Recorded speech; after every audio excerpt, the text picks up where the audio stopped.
Hello, I'm Jason Butler. Thanks for joining me.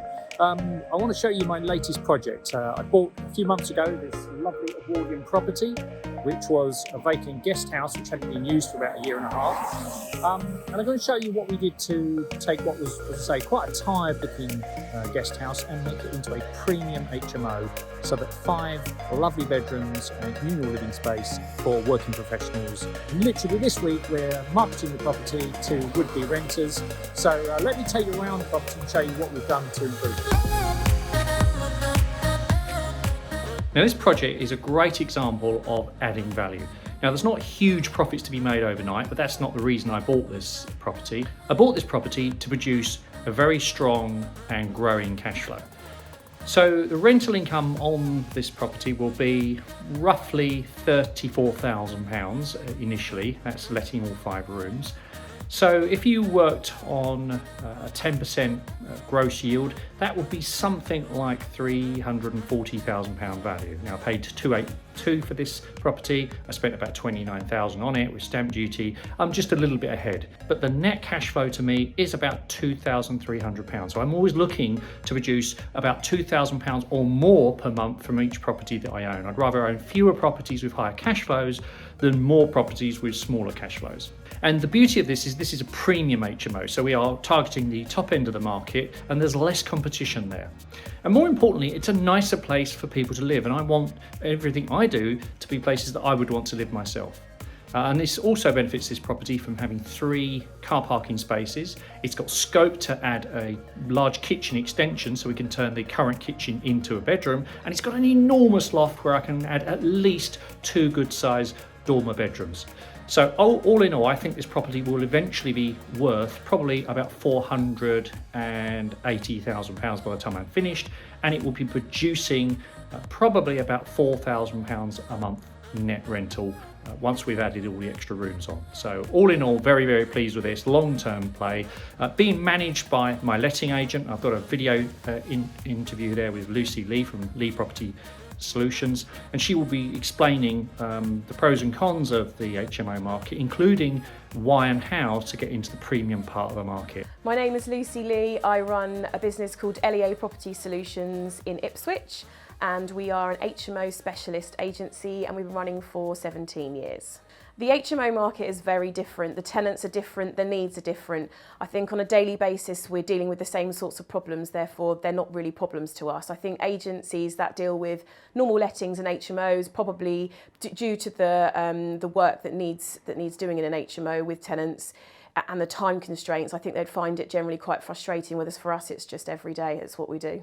So the premium HMO is, you're obviously commanding a higher rent. So to command the higher rent, you've got to give a lot more thought to layout of the rooms, maximise on storage, comfort, soundproofing, insulation, those kinds of things. And then the tenants that you'll get in there will be in there for longer. I think it's important that the investor is comfortable. So if it's a first time into HMOs, I would advise maybe start at the lower end of the market in terms of bedroom size. So 4 or 5 bedrooms, and then they can just get a feel for how that works. And obviously then when they're happy, they can then go on to 8 or 9, where obviously the yield would be higher. I think you really need to give serious thought to the decoration in your property and the furnishings that you're using. They've got to be modern, they've got to be the trendy, they've got to have a good feel when you walk in. You need to compare your premium HMOs to student digs, and student digs are a mix max of furniture and colour, different colours. So premium HMOs have the same colour theme throughout, the same furniture in every room, just slightly different sizes, and I think that's very important. So I'm always thinking about what tenants want, and 17 years experience, I know that now. I listen to what prospective tenants say when they walk around. When I first walked into this guest house, I thought, wow, great, really spacious. Firstly, it's an amazing location. It's got off-road parking, which is a bonus.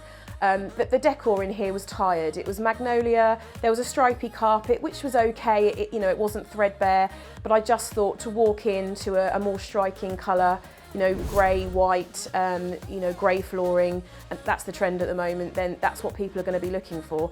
And in the rooms, we've just got all the same colour furniture, yet they're all different sizes. So they've got the biggest wardrobes they can have, biggest desks they can have, biggest beds they can have. So people are walking room to room and they're seeing like a streamline design, but yet each room is individual. I think, like I say, communication is so important, and WhatsApp is something that everyone's on. So I've got a team of property letting consultants around me that I've built up over the years, and we have a WhatsApp group for that landlord.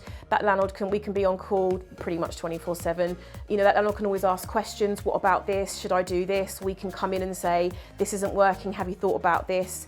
So that's the first main way of communicating, and just taking the landlord through the process as you go. I just think it's important. It's their money, they're spending it. So why are we doing this? We're doing this because we want to charge this. We also do a conclusive monthly report at the end of each month that tells the landlord who's living in their house, their ages, their professions. I think if you've invested your money in something, quite often you actually want to know what's going on, and in lettings you predominantly don't. You just maybe might know the tenant's name, or, and that's it. So yeah, communication. So I'm just looking for someone that's interested in investing money into the property. So I often have landlords that say, I've got this house, could it be an HMO? I come around, I say, yep, great layout. You'll need to change the carpet, or need a decoration throughout. Well, I don't really want to spend that much money. Well, then you're not going to get the premium HMO that you're after, because you need to spend the money initially to get the tenants in. We just know what we're doing. This is all we've done for the last 17 years, and as with anything, it's experience, isn't it? We know what the tenants want, we know how to deal with their issues, we know how to communicate with them. The communication goes through to the tenants as well. It's so important.